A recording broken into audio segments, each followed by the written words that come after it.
Bem-vindos, senhoras e senhores, à nossa mostra de arte. Uma coleção de óleos e naturezas mortas que tem alguma coisa em comum. Vocês não verão essas obras em nenhuma galeria e nenhum museu de arte. Um encontro interessante entre ossos quebrados, entre cera e o que, com perdão da expressão, tudo que se enterra. Portanto, apresentamos à sua aprovação este e outros instantes de pesadelo.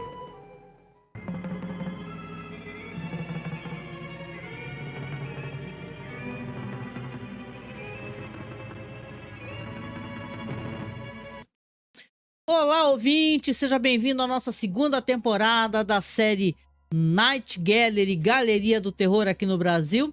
Eu sou a Angélica. Eu sou o Marcos.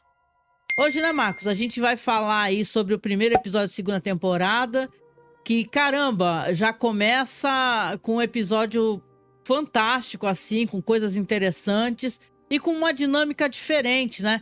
Eu acho que até antes da gente começar a falar um pouquinho sobre as histórias, seria legal falar sobre essa questão que foi colocada na segunda temporada de ter essas esquetes de humor, essas gags no meio dos episódios, coisa que acabou gerando muito estresse, né, entre o Rod Serling e o Jack Laird.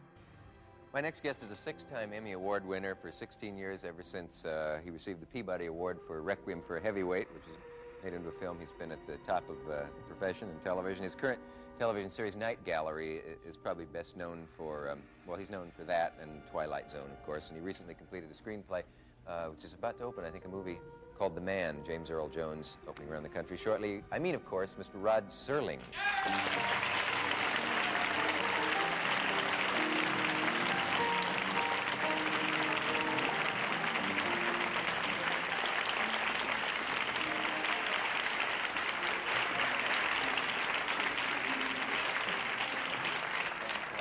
Fan club is it? Did you two know each other, both having written Met once before, yeah. sci-fi from time to time, as they call it? SF, not sci-fi. Sci-fi is disgusting, isn't it, for science fiction? Sci-fic is what it would be, actually, and that's even worse. I should ask you both about your dreams. Do you have you ever been afflicted with nightmares, and if so, did you ever get a story out of one? No, not nightmares that the normal, average, ordinary person wouldn't have. I can't speak for Arthur, of course. Isn't he average and ordinary? I don't know, ask Arthur. I've never had any useful nightmares. Never had one. None that I could sell. I think some people have the feeling that a writer could probably turn his dreams into stories, and I don't know of a case of that ever happening. Maybe Coleridge once or something, but that's something else. I hear that frequently. That do you ever have bad dreams? They say. Do you ever have dreams that can be transposed and changed and altered and somehow shoved into a fiction form? I've never had those kind of dreams. It's not that easy. And my dreams, of course, aren't way. producible anyway. In most public places, I would think. Well, you couldn't use that for television, but maybe for movies. I feel sorry for you ever since I read an article about you in TV Guide recently, where you came off very depressed and worried and upset over your success. And I read it and didn't realize it was about me. I'm not depressed. I don't have that massive an ego that I run around preoccupied with myself. I'm particularly sorry you brought it up, Dick, because I've been fascinated by what's been said here this evening. What you did on the convention floor and Arthur's comments about science fiction and the projection of science and the rest of it. And it strikes me that, you know, the cover of a TV Guide thing is probably much ado about the absolute littlest on earth, I suppose. And so you're sorry I brought it up, and I wish you had. Well, it's been nice having this chat, Dick. I'm sorry, Rod. If you don't want to talk about what I want to talk about, you can't stay. Well, let me bring up something else you'll be sorry about. No, last time I was here, we got off on some strange thing. I know. I don't remember what it was now, but I remember the feeling. Are you at odds with the network over Night Gallery, or do you not want to talk about that? Oh, no, not really. They say it's Rod Serling's Night Gallery, and it isn't really Rod Serling's Night Gallery. It's somebody else's. And I only write a few of the scripts, and I front the show. It's not yours. It doesn't remotely belong to me. I have no proprietary interest in that at all. Some of the shows are quite good and quite interesting, but it's not science fiction, and it ceases to be fantasy. It's sort of a quick run through a cemetery. And it tries to compete with shows which are more popular than it is, namely Mannix, which is very action-packed and full of violence, and I suppose of its type, of its genre, it's very well done. But that wasn't what Night Gallery was supposed to be about, Dick. It was supposed to be a much more cerebral exercise. It was supposed to be much more diversified in its approach to things. It could be all things, science fiction and fantasy and the occult and the bizarre. But unfortunately, it's been an inconsistent show. But it may do very well. I just wish they'd use somebody else other than me, that's all. What you're talking about is loss of control, then, I suppose. Did you ever Artistic have control over the I form? thought I had at one point until the phone didn't ring for several weeks. And then I kept wondering, when are they going to ask me? And they never asked me. They've been very nice. They've been very gentle and very good-hearted and warm and very unhostile. But unfortunately, that doesn't come with creative control. Não, exatamente. O Rod Serling, como a gente já comentou em outras vezes, ele não tinha o controle criativo. Era o produtor, o showrunner era o Jack Laird. E o Jack Laird, não só ele, também a própria emissora, também a CBS, eles não queriam que a série tivesse fosse muito pesada, muito cerebral, muito complexa. Ela podia ter elementos de horror e fantasia, mas tinha que ser uma diversão leve para o pessoal assistir, né, na sua noite, a família. E tiveram a ideia, que eu acho muito desgraçada, na minha opinião, de colocar esquetes de humor entre um episódio e outro. Quais são alguns dos problemas desses esquetes de humor entre um episódio e outro? Eles tentam misturar humor com elementos de terror, só que de uma maneira tão boba, tão preguiçosa e tão desleixada. É um negócio que foi feito meio que a toque de caixa, às pressas, para preencher espacinho ali entre os segmentos. Então, na verdade, nenhum deles tinha um roteiro muito elaborado, não era uma filmagem muito elaborada, era bem qualquer coisa. E, basicamente, ele atrapalha a apreciação, ele, em vez de ajudar, ele atrapalha a apreciação dos segmentos. O Rod Serling, com muita razão, achava que isso não era nada bom, e ele tem razão. Nós vamos ter a oportunidade de falar rapidamente sobre as duas esquetes de humor que são introduzidas entre os segmentos desse primeiro episódio da segunda temporada, e como eles não ajudam muito, pelo contrário, ajudam atrapalhando, né? Esse primeiro episódio, é uma pena. E como também esses sketches têm excepcionais atores ali pagando um baita do mico, né? Também. Assim, interessante que é um problema, inclusive, da maneira como é feito, porque essa espécie de gag rápida, assim, que é conhecida, inclusive, do teatro do vaudeville, né? De você manter o público aceso ali na plateia, né? Você fazia uma gag rapidinho e desce a cortina de novo, entendeu? Até para manter o público quente até voltar novamente os artistas, né? Mas isso na televisão não funciona muito. Veja bem, tem umas que são engraçadas, se não muito absurdas, né? A gente vai falar dessas duas que tem aqui. Então, esse primeiro segmento aqui do primeiro episódio da segunda temporada vão ter 4 histórias, porque você tem que contar as gags, né? E depois, como a gente falou, escutem os nossos podcasts anteriores, tá? Sobre Galeria do Terror. Ainda teve um absurdo na maneira como foi distribuído, como é que foi entregue para a produção da televisão. Foram colocadas séries que não tinha nada a ver. Foi feita uma certa falta de respeito com o trabalho dos envolvidos ali, né? Então, Night Gallery foi uma série muito estressante, muito problemática, mas é muito divertida. E essa revisão também é divertida. Então, o nosso convite fica aqui, tá? Se você nunca escutou o nosso podcast, é a primeira vez que você está chegando aqui. Como eu falei, eu sou Angélica Redis, eu tô aqui com o Marcos Noriega, e nós somos um podcast que fez todos os episódios sobre a série clássica Além da Imaginação. Então foi feita uma votação quando a série acabou e ganhou Galeria do Terror. Já estamos então no segundo ano falando de Galeria do Terror, mas a primeira temporada também é ótima, né, Marcos? É fantástica, né? Sim, tem muitos segmentos incríveis na primeira temporada, e vamos agora ver o que deu certo, o que não deu nessa segunda temporada, né?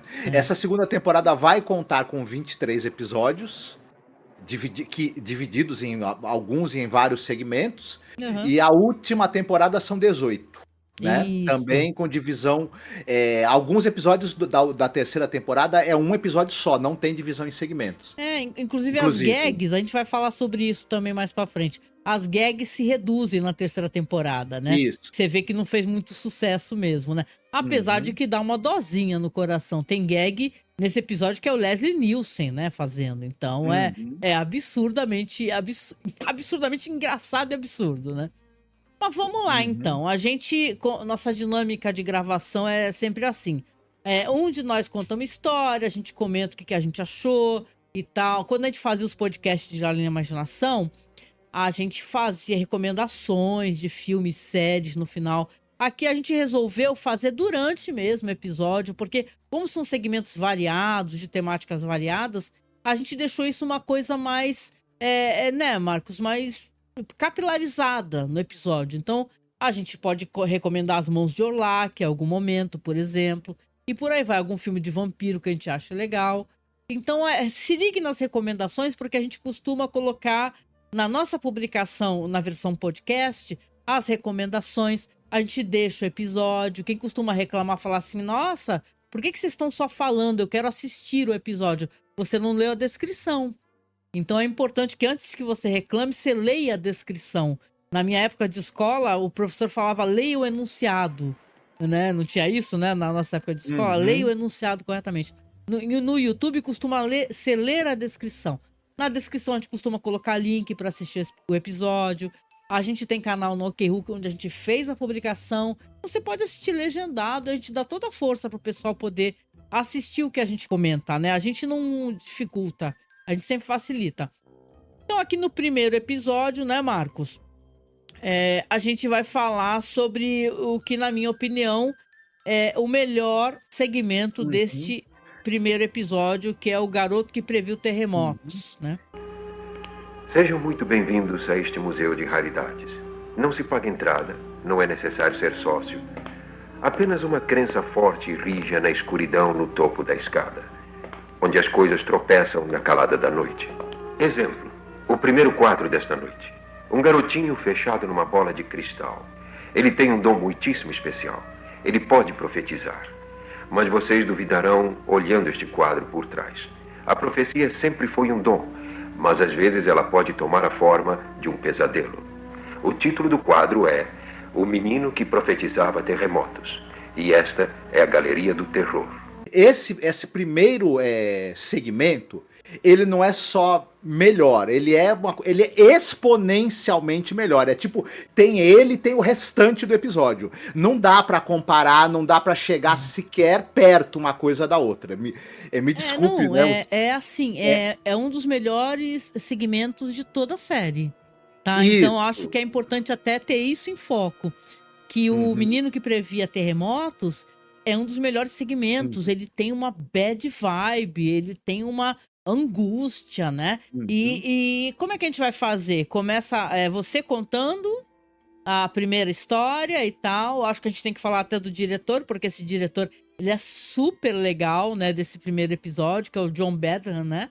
Que ele é de filmes famosos aí dos anos 80, Tocaia e tal. Filmes que eu adoro, assim, muito legais. Se a gente for fazer uma sinopse do episódio, a gente basicamente tem um programa de TV, tem um canal de TV e eles estão ali, vai ter um novo programa, vão tentar, num programa que eles têm semanal, trazer uma atração. Tá tendo uma briga, a gente deduz pelo roteiro que tá tendo uma briga pela audiência, estão atrás de alguma atração que dê uma vantagem para eles em relação à concorrência naquele horário, né? Naquele programa de entrevistas e tudo mais, e o produtor do programa, ele trouxe um trunfo que é um garoto de 9 anos de idade que parece não ter nada de especial.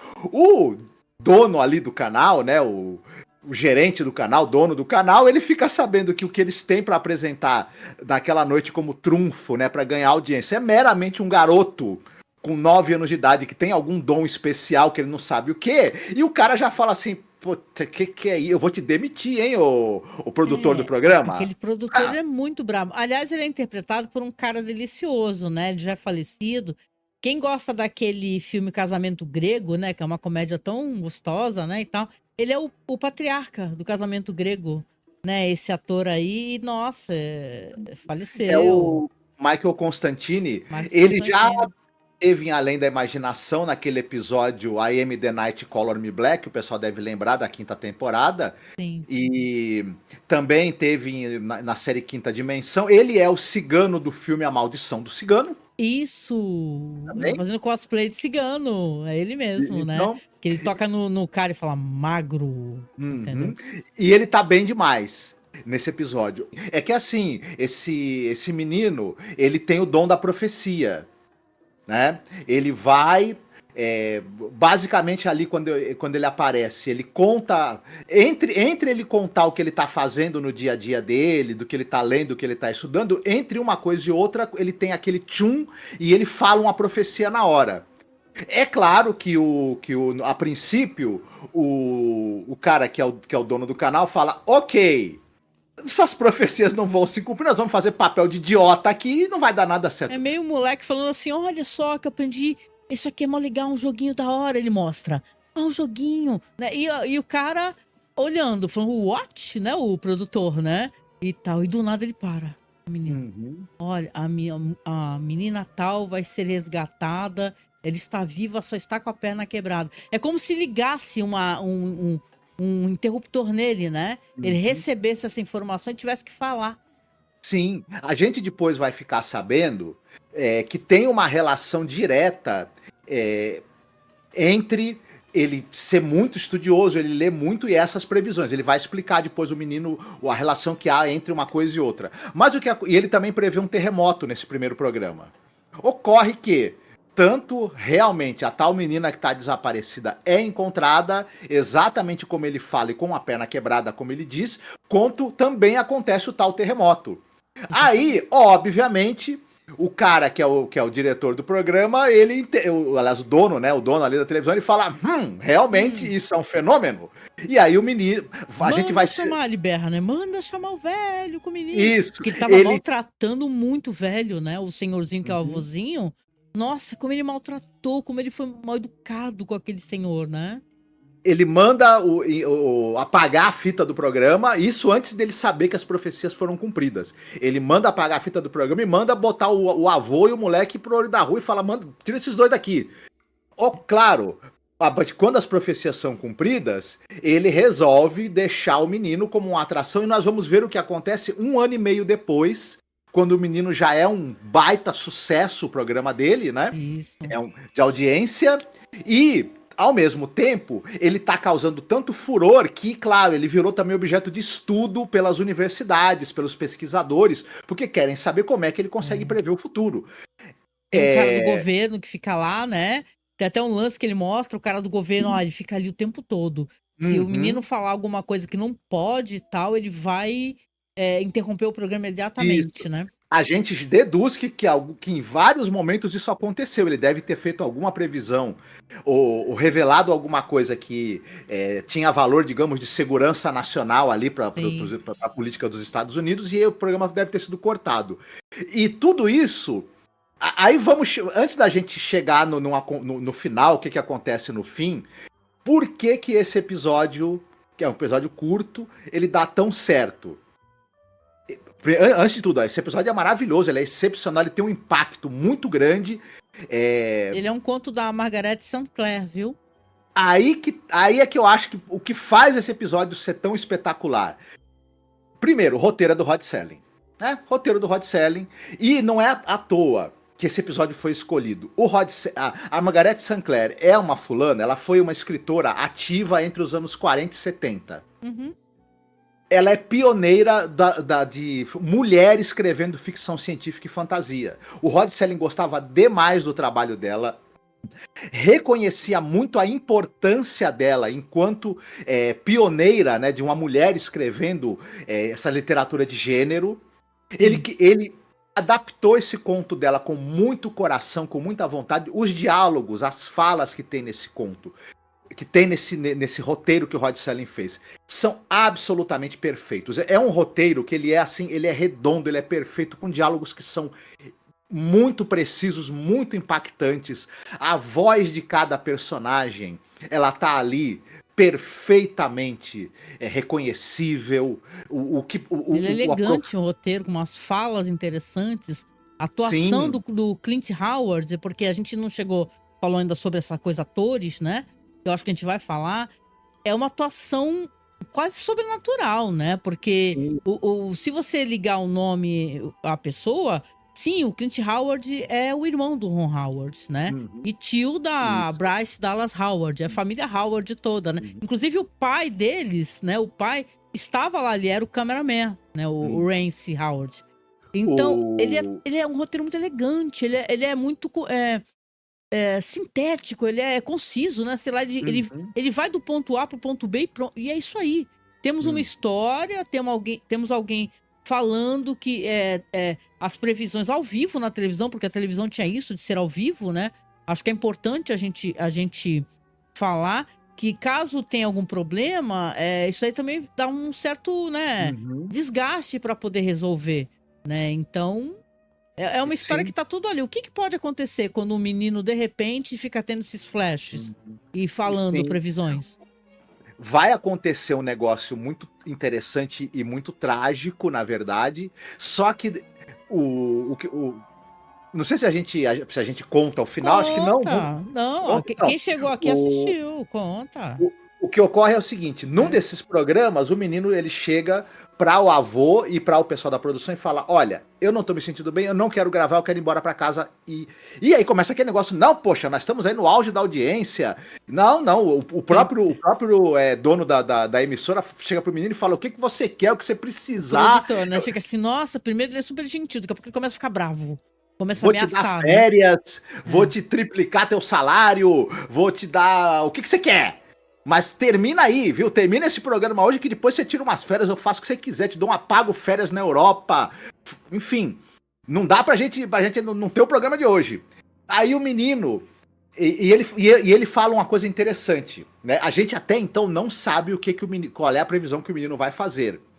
Mas o menino, ele fala pro menino o seguinte, tentando convencer o menino a fazer o programa. Ele fala: olha, muita gente, você é a esperança dessas pessoas. Elas esperam o dia inteiro, a semana inteira, chegar o momento em que você vai fazer as previsões. Elas passaram a depender psicologicamente de você. Se Ele você mesmo não meio que uma coação, né? Isso. Uma pressão psicológica, né? Você tem que falar, você tem que fazer.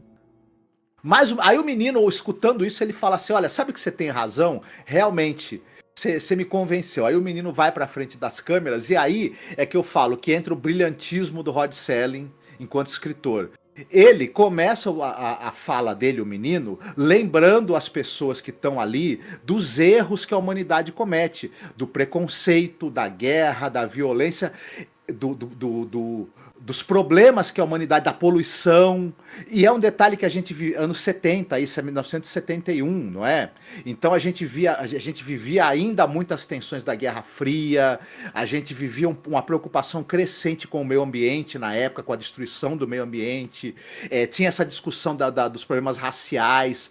E aí o menino vai lembrando de todas essas questões prementes e essas dificuldades que tem no mundo e muito nos Estados Unidos também. Só que ele fala: olha, amanhã vai ser tudo diferente. Amanhã a nossa vida vai mudar. Não vai ter mais ódio, não vai ter mais preconceito, não vai ter mais guerra, não vai ter mais destruição do meio ambiente. Então vocês vão dormir em paz, que vai ter uma nova era que vai começar amanhã. Ele dá uma tremenda de uma mensagem de esperança depois de meio que apontar os dedos para os problemas e erros da humanidade. E isso me tocou demais, né? Quando ele faz isso, né? Só que o que acontece? Ao mesmo tempo que o menino tá falando isso, ele tá com uma expressão muito séria, muito carregada, né? Quando o programa termina, uma moça que ela é de uma psicóloga de uma universidade destacada ali para conversar com o menino e tentar descobrir como ele consegue prever, né? O que tem ali por trás dele ter a possibilidade de prever o futuro. É aí que ele vai explicar: olha, eu só consigo prever até 48 horas no futuro, e as minhas previsões estão relacionadas com algo que eu conheço. Eu tenho que ter lido sobre o assunto, tenho que saber alguma coisa para poder fazer uma previsão mais clara. E ele fala, essa previsão que eu dei hoje, eu só consegui por causa de algo que eu li. Eu li algo a respeito do Sol, do que acontece se o Sol ele explodir, se ele virar uma supernova, né? E logo a moça que está escutando aquilo, ela junta 2 mais 2 e ela entende. E quem está escutando o menino falar ali, o avô também está presente, se eu não me engano, não é? Logo entende que o que vai acontecer é que vai ter algum fenômeno relacionado com o Sol, que a gente logo deduz que vai ser o fim da raça humana, né? É. Então, eu achei até que, já que você comentou sobre esse negócio dele, o que ele lê e o que ele se informa, isso de certa maneira faz com que as previsões dele aconteçam, deixa meio em aberto se ele também, de certa maneira, tem alguma força, algum poder sobrenatural para que essas previsões aconteçam, né? A gente conversou sobre isso, né? É interessante. Eu acho que isso é um subtexto curioso, porque. E aí teria a ver também com essa questão do quanto a percepção desse menino, ele estando na TV e ele fazendo as previsões e lendo muito, a percepção dele do quanto também tem muita coisa errada, né? No mundo. É verdade. E para uma criança tão jovem, isso pode ser muito, muito difícil, né? Conviver com essa realidade. Você tinha citado que esse é dirigido pelo John Badham, né?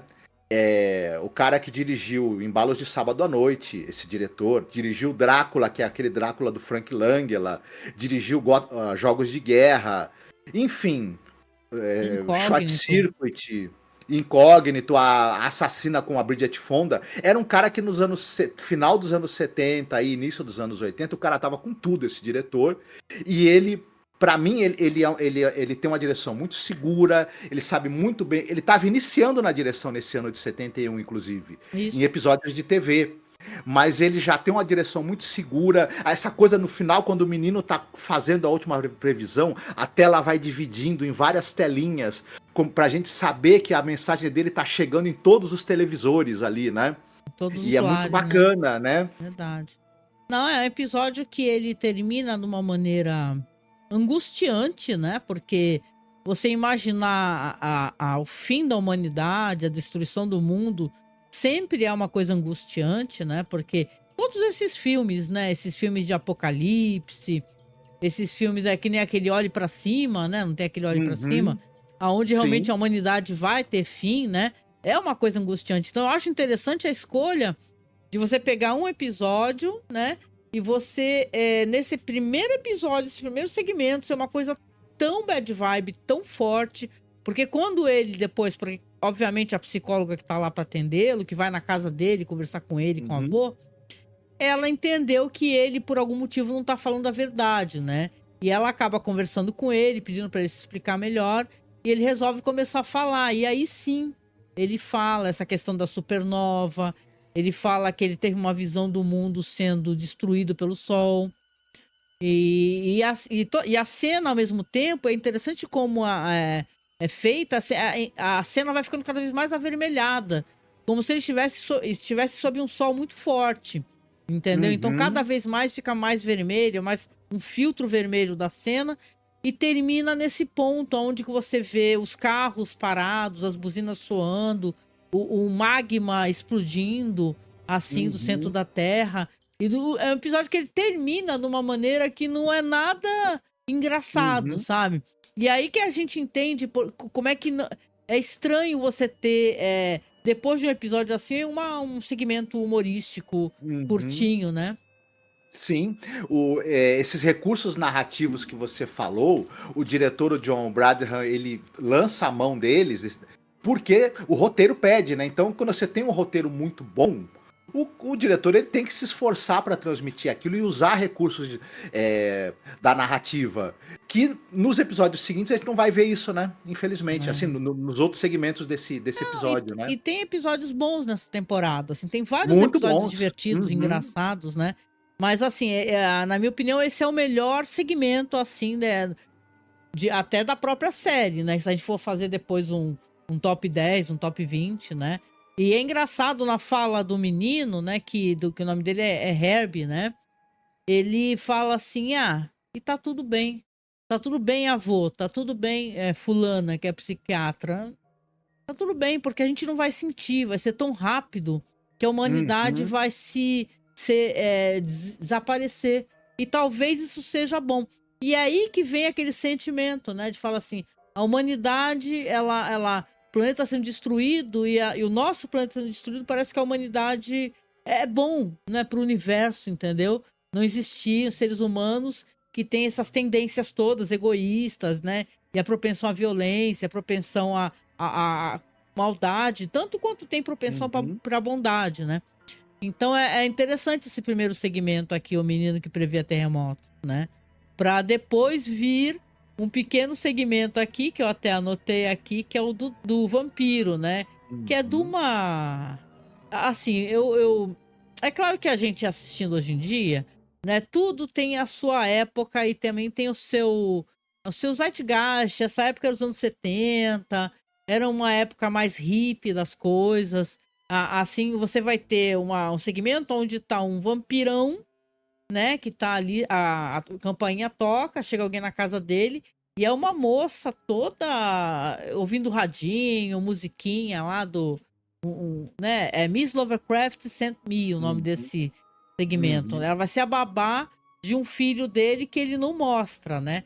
Ele só fala assim: olha, minha esposa já foi, eu estou indo agora. Ela fica até brincando com ele, fala assim: ah, vocês são muito modernos, né, e tal, né? Aí ele fala, eu vou lá me despedir do meu filho para poder ir. E ela vai escutando, conforme ela vai escutando, escuta uns roncos, correntes e coisas estranhas e tal. Você entende que a personagem fica com medo, né? Mas é muito curtinho, o roteiro é do Jack Laird e a direção do Gene Kearney, né? Você vê Uhum. que ali tem você vê que a Betsy, né, é a atriz Sue Lyon, né? E Ela o é a Joe Lolita do é, filme do Stanley Kubrick. do Kubrick, né? Então, a moça bem Uhum. bonita. E tem o Joseph Campanella que faz o vampiro, né? E tal. Isso. Ou seja, ela fica escutando aquelas coisas, daqui a pouco ele vai ver, ela já foi. Então, Uhum. é aquela mini gag mesmo, né? Entre um episódio e outro, que você fala assim, what the fuck, né? Uhum. E detalhe para quem tá nos assistindo, porque isso eu já até comentei com o Augusto, que ele nos acompanha. Abração pro Augusto, que vocês têm que assistir o segmento que nós assistimos aqui, sabe por quê? Porque vocês vão descobrir o que a gente já descobriu e a gente já comentou, que tem muitas montagens diferentes. Isso é muito Uhum. estranho. Porque tem DVD, tem Blu-ray, então a gente depende da ripagem das pessoas. Alguém foi lá e ripou, colocou online. Se a pessoa tem uma montagem diferente, às vezes tem esse episódio, às vezes pode não ter. Tem um outro Uhum. episódio no meio. Então, é por isso que eu vou deixar aqui na descrição o episódio que nós assistimos. Que aí você assistindo, assim, ou se você já assistiu, você sabe do que a gente tá falando, né? O que você achou dessa parte do vampiro? Olha, uma coisa interessante, o diretor que você citou, ele dirigiu os 2 episódios de gags, e ele vai dirigir mais, ele dirigiu 11, né, desses segmentos aí nessa temporada. Pois é. E, é, eu acho que assim, ele é um jeito da Sui Leon e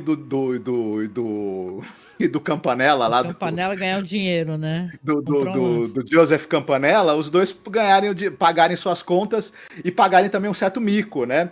Porque eu achei que é curioso, tem uma maquiagem divertida de vampiro que fizeram nele, né? Sim. E ele tenta emular aquele sotaque ali do leste europeu, de engraçado e tudo mais, mas não tem nada assim nesse episódio que ele não é particularmente engraçado e também não dá muito medo. É. Então ele basicamente ele é algo leve, é tão leve que não tem muito gosto de muita coisa, é uma pena, né? E Não, e tem a os dois gente. atores muito bons se esforçando, claro, dando o Aham, máximo de si, aham. né? Não, e a gente vem conversando que Night Gallery, para quem gosta de quadrinhos, né, e tá quadrinhos de terror principalmente, dessa fase da IC Comics, né, o Cripta, por exemplo, tem uma vibe muito, é meio que querer levar pra televisão o que tinha nos quadrinhos de terror. E para quem lia os gibis e tal, os quadrinhos, lembra que tem segmentos curtos, tem segmentos maiores e tal. Então eu tenho essa sensação que eles estão querendo emular o que fazia sucesso nos quadrinhos, porque fazia muito sucesso, entendeu?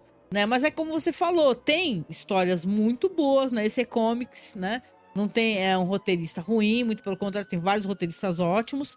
E esse segmento, ele é muito gagzinha solta, né?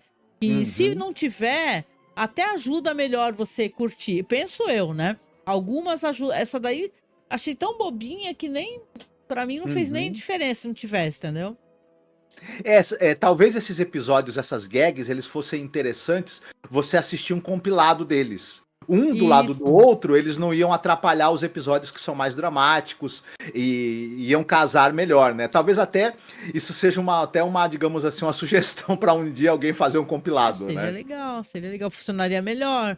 Talvez se todo mundo pegar e tu colocar todas as gags, porque a segunda gag vai ter o Leslie Nielsen, né? E assim, eu sempre achei ele era um ator até que ele fazia paradas dramáticas e tal, mas ele funcionava muito no humor, né? Ele era maravilhoso no humor, né?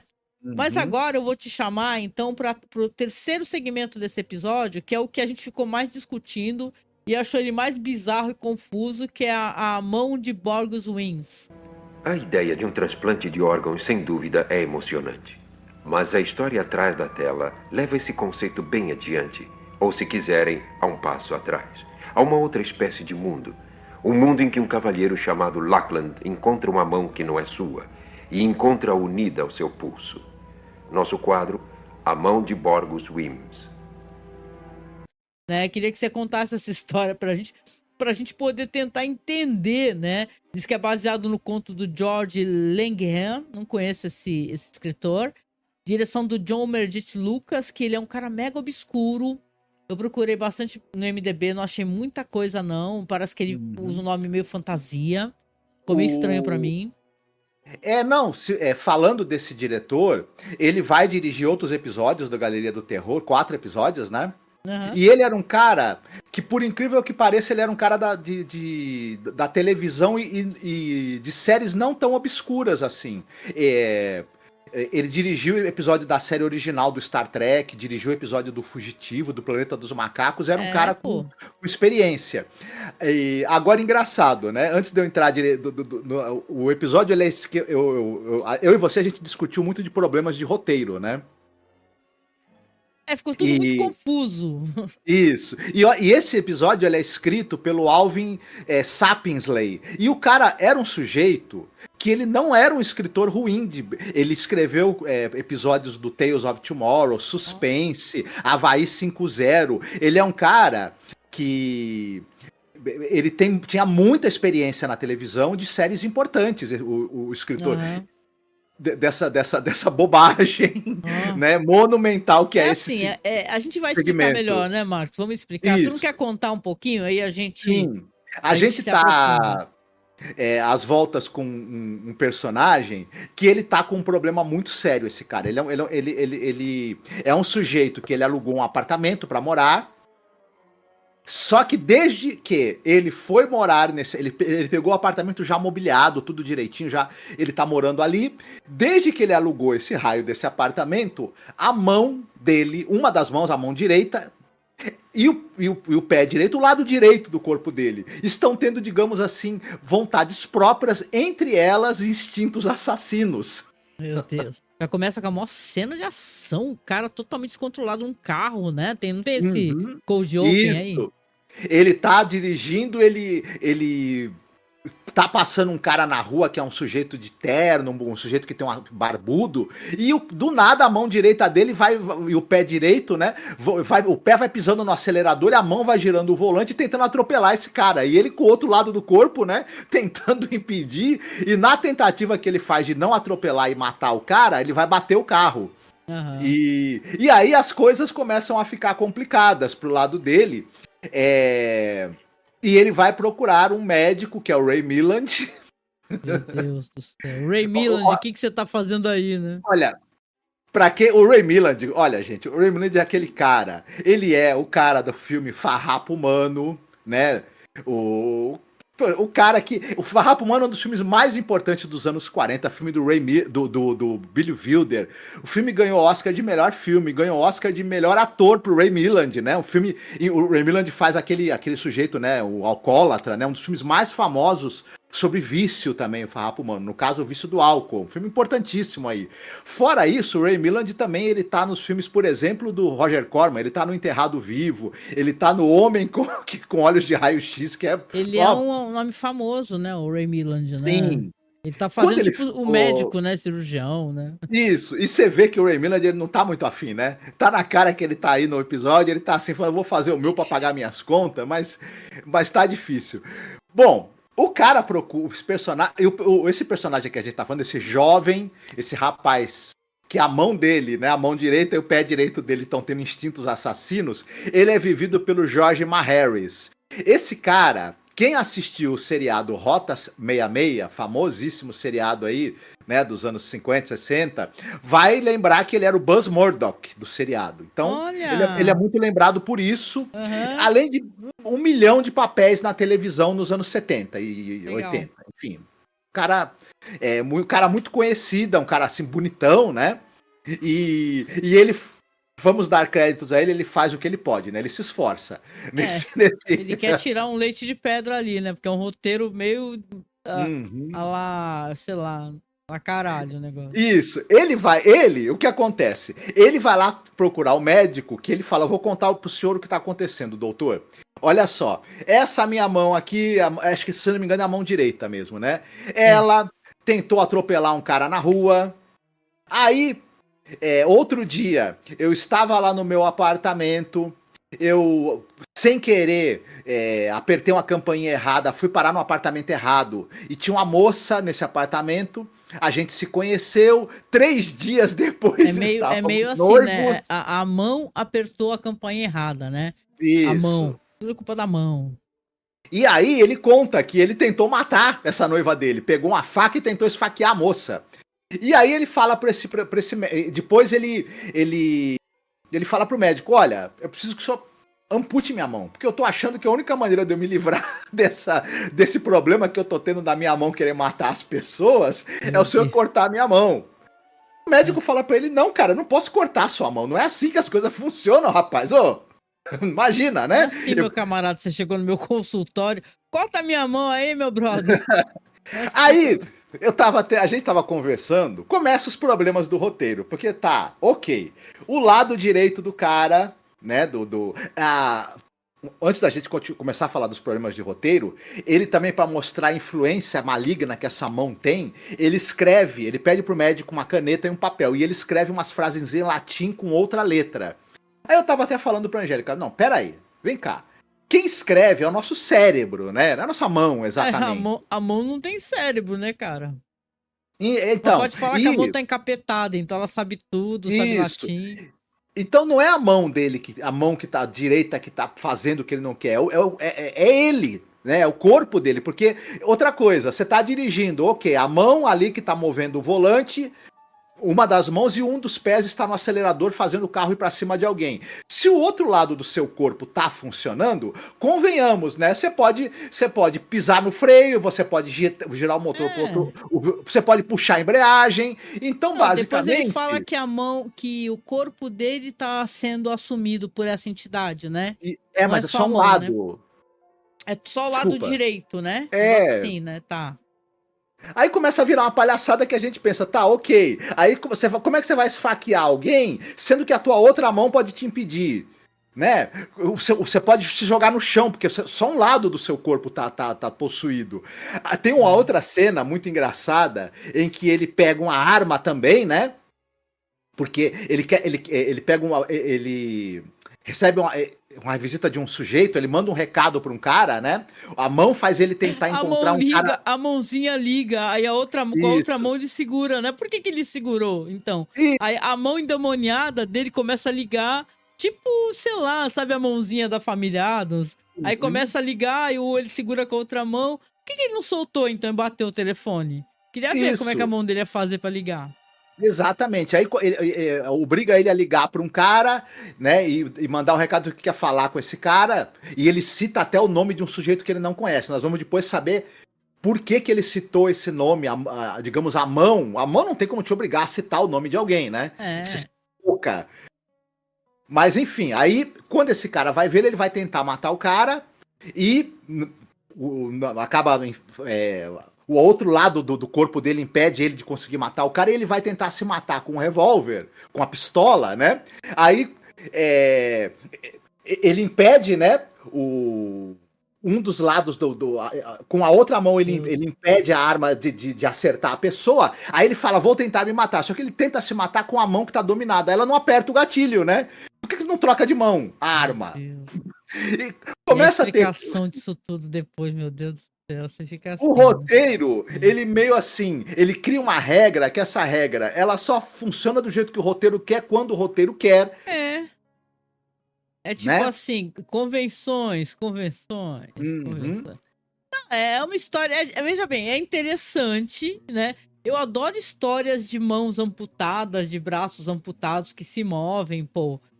Tem várias histórias nos filmes de terror de uma mão que se arrasta pra uma vingança, de um braço que tem uma anatomia de um assassino, lembra aquele filme que tinha o VHS?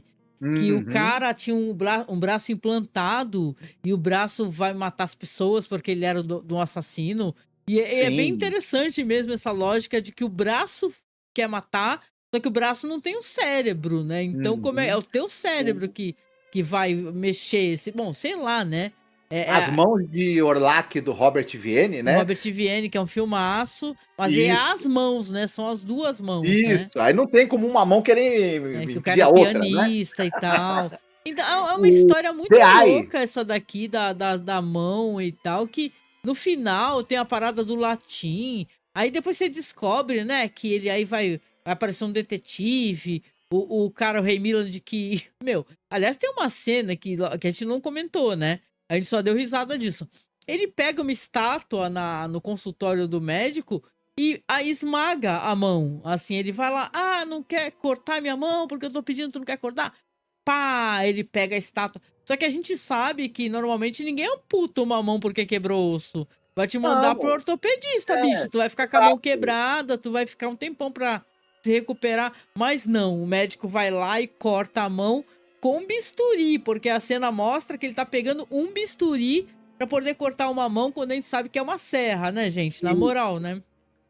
É uma serra. Se você pega alguma coisa pra dar uma pancada na sua própria mão, primeiro, que se a mão não obedece ele, ela não ia ficar parada pra ele dar a pancada, ela ia tirar, ele ia ficar batendo na mesa, sem parar. Segundo, você deu a primeira pancada, as pessoas vão te segurar, não vão deixar você dar a segunda, a terceira, e mesmo assim, pra você bater numa mão com um peso de papel, a ponto da sua mão ficar inutilizada a ponto de ter que amputar, gente, não, isso não. Essa daí é uma história que se a gente lê no cripto, aí fala, não é nada disso. E aí, como você mesma citou, continua, o absurdo vai continuando, porque aí o Ray Milland arruma um investigador. Conveniências do Dr. Girafales. Não, e aí começa o show de conveniências. Esse investigador, por acaso, ele investigou a morte do cara que era o dono do apartamento que esse jovem tá alugando. Esse jovem que tá com problema com a mão, né, assassina. E era um sujeito que ele teve. Que ele fala que o cara morreu sendo jogado da janela do apartamento. O suspeito era um sujeito, uma espécie de sócio desse cara, que o cara era meio metido em paradas erradas. E a namorada do cara. A namorada do cara, quem era? A moça do outro apartamento de baixo, que ele apertou a campainha do apartamento errado e ela 3 dias depois ficou noiva dele. Nossa, isso é foda, galera. A mina ficou noiva do cara 3 dias depois que ela conheceu. Isso. Imagina, essa moça por que ela ficou no mesmo apartamento, né?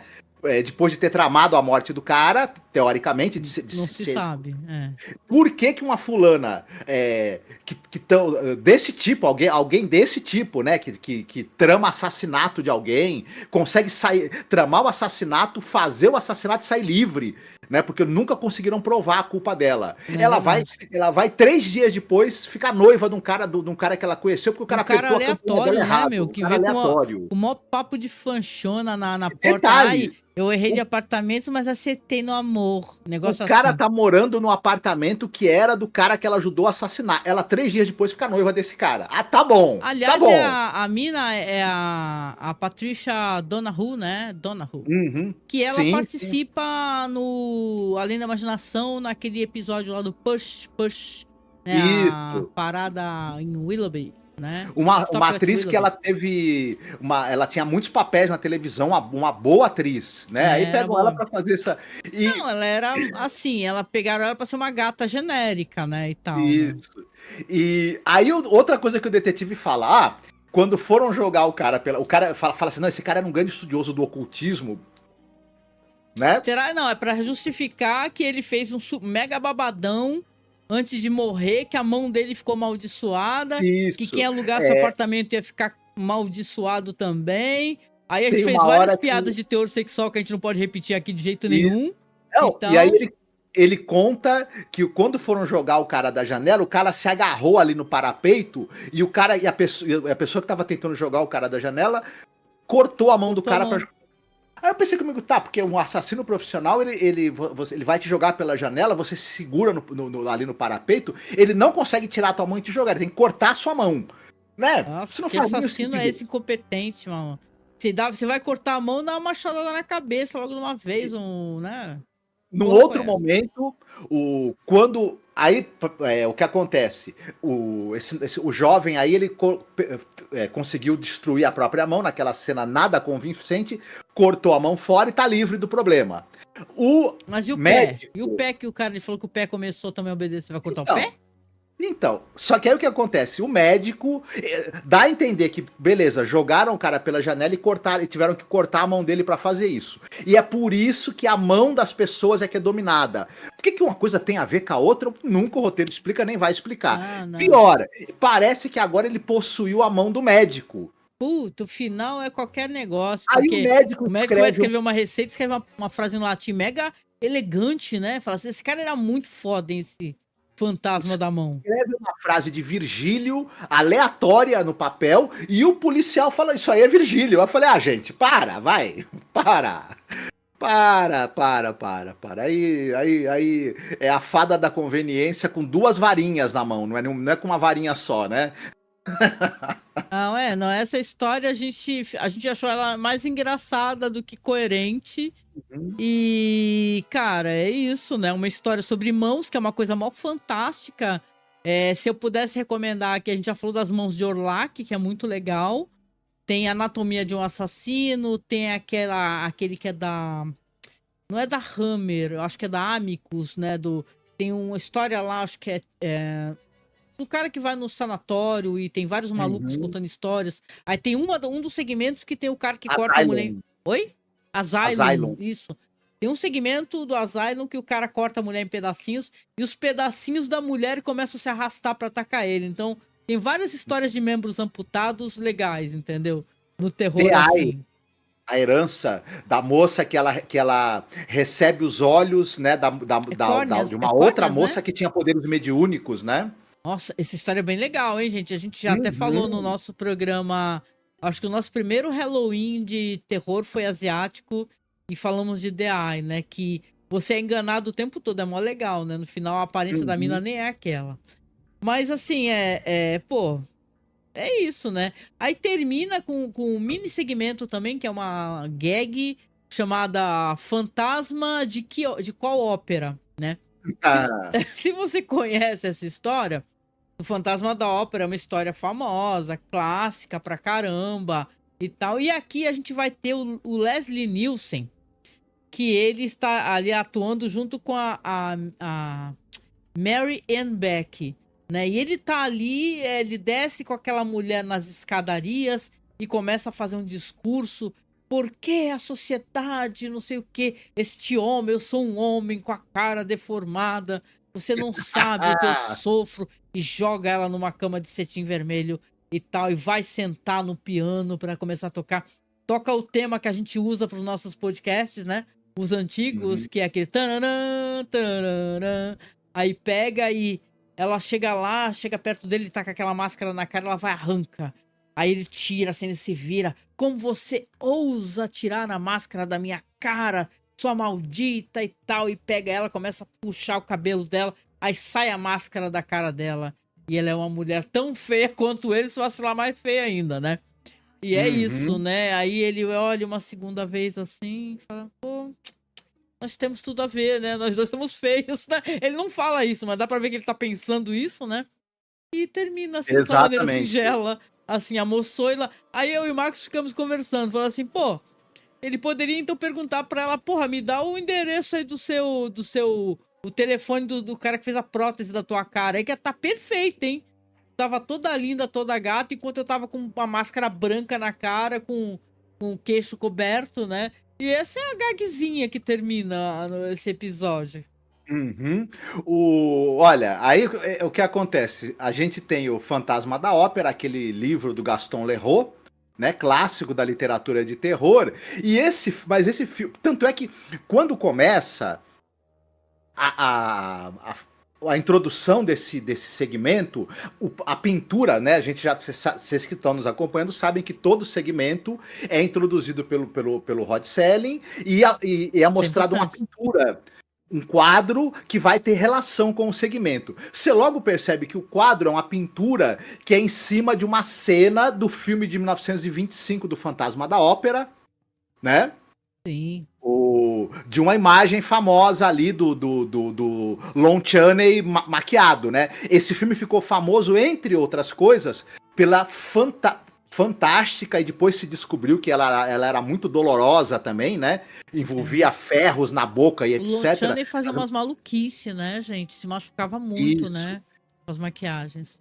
Tem a famosa cena do filme em que o nosso querido fantasma está tocando piano, a moça lá vai se aproximar, vai tirar a máscara dele e a gente vai revelar aquela inacreditável maquiagem e o trabalho também, né? Todo o trabalho de interpretação que o Lon Chaney fazia. Essa cena icônica, toda pessoa que gosta de terror e de cinema vai saber do que a gente está falando, do filme dos anos 20, de 25, e esse curta, né? Essa gag tenta fazer uma brincadeira com essa cena famosa, né? E é isso, basicamente. É o jeito como termina, né? Assim. Veja bem, é bobinho, é engraçadinho e tal. O que eu tenho a sensação é que eles querem terminar numa nota de humor, sabe? Eles falam assim, vamos terminar engraçado, não vamos terminar triste, né? Pode começar pesado, mas a gente vai lá e termina engraçadinho, vai, pra pessoa falar, hahaha, que bobo, no final ela era tão feia quanto ele, né? E tal, claro, né? Tem que fazer o recorte da época, né? Do que tinha na televisão e tal, mas vamos colocar assim, né? Aqui entre nós, que tem o Leslie Nielsen nessa temporada, inclusive que eu lembre, fazendo um papel maravilhoso. E aí sem máscara mesmo, sendo o Leslie Nielsen que a gente conhece, engraçadão, maluco, do Corra que a Polícia Vem Aí. Então vale a pena esperar, né, Marcos? Sim. Mas é engraçado. Se a gente pudesse destacar alguma coisa desses dois episódios de gag, né? De humor. Tem umas maquiagens bacanas, interessantes, né? Sim. Bem cuidadas. Em termos de produção, é algo que é bem cuidado, tudo certo. Só não tem, digamos assim, nenhuma ideia tão brilhante que vá matar a gente de rir, né? Mas eu diria que esse segundo episódio, essa segunda gag, por ela fazer essa referência e essa piada com o Fantasma da Ópera de 25 e trazer a nossa imagem aí um pouco da nostalgia do Lon Chaney, né? É mais interessante. É mais né? simpático. O que tu diria? Qual é o ponto alto e qual que é o ponto baixo? Que a gente fazia isso, né? Nos podcasts, tem um ponto alto e um ponto baixo? Na tua opinião? O ponto alto desse episódio é, obviamente, o segmento que é dirigido pelo John Braham, né? E escrito pelo Rod Serling, do garoto que previa terremotos. É um dos melhores segmentos da série toda. Eu acho que é uma coisa redonda, perfeita e de um grande impacto também. Dá uma neurose, né? Aquele negócio. Quando eu assisti a primeira vez, toda vez que eu assisto esse episódio, eu me sinto mal. Eu falo assim, caraca, será que eu tenho que correr pra abraçar todo mundo que eu conheço, que eu amo, né? enquanto tem tempo, né? Dá aquela angústia, porque a gente sabe que a Terra, né? O planeta Terra tá condenado, mas daqui a muitos anos, mas tá condenado, né? Sim. A gente não vai viver tanto, né? Mas, cara, você vê isso numa série, né? É uma coisa que dá uma angústia, né? Dá uma bad vibe forte, né? Eu também concordo Sim. contigo. O ponto alto é, com certeza, o garoto que prevê terremotos. E o ponto baixo? O ponto baixo é o segmento lá da babá que vai pra casa eu imagino que é um vampiro que é casado com uma mulher lobisomem, né? Por isso que o filho é meio lobisomem.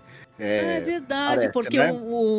a criança que não aparece, ela faz uns roncos de cachorro, né? Aí a babá Uhum. começa a falar assim: que é isso? Ninguém falou pra mim que tinha um cachorrão aqui, nem nada, né? Mas é muito bobinho, né? Nossa, é muito Uhum. qualquer coisa, assim, não é tão legal. Até o da mão consegue ser mais legal do que esse daí, mas porque a mão tem mais tempo de tela, né? Então acaba sendo engraçado aquele negócio do É, cara, né? Segurando a mão, aí a mão pega o telefone. Legal. o da mão, ele é tão ruim, mas ele é tão ruim esse episódio Que que engraçado. ele tem tempo suficiente pra gente começar a achar graça nele, dele É. se tornar engraçado, né? Porque é uma palhaçada, né? Mas então tem isso. Agora esse sketch, ele realmente ele é meio inócuo, né? Ele nem, enfim. Exatamente. É, concordo contigo, assina embaixo, né? E é isso, acho que a gente chegou aqui ao final do nosso primeiro podcast sobre a segunda temporada de Galeria do Terror. Eu quero deixar umas mensagens importantes aqui nesse momento. Não desliga, fica aí, escuta tudo, por favor, né? Nós estamos fazendo uma vaquinha para poder comprar uma webcam nova, né? Você vê que a minha webcam é um pouquinho, mais ou menos, a do Marcos tá um pouquinho ruizinha, né, Marcos? E a gente tá levantando um din-din pra webcam. Então a gente tem várias maneiras de você nos ajudar. Seja pelo Live Pix, que tá aí abaixo também. Tá no nosso link, nos links agregados, né? Linktree, né? Você vai lá, tem Live Pix, tem o link da vaquinha. A gente agora é afiliados da Amazon. Então, se você for comprar qualquer coisa na Amazon, a gente não importa. Se você for comprar na Amazon, pelo nosso link, você não paga nada a mais. E a Amazon dá uma michanga pra gente, não importa quanto dá, mas já vai pra nossa vaquinha também. E para poder sustentar uma coisa importante, gente, a gente tem o nosso OneDrive, que a gente compartilha com as pessoas, com todos os episódios da série Além da Imaginação. Agora eu vou colocar os episódios de Galeria do Terror também.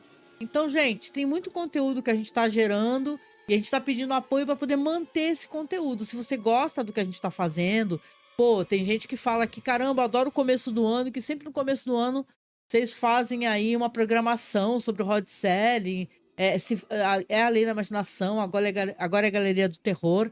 Então, meu, compartilha com a gente aqui do que a gente tá trazendo de interessante e ajuda a gente também. Seja pelo meio do Colabore Aí, seja via Pix, não importa. Pix tá logo abaixo, então nos ajude, né, Marcos? Porque sem a sua ajuda não tem como manter, gente, não tem mesmo. Uhum.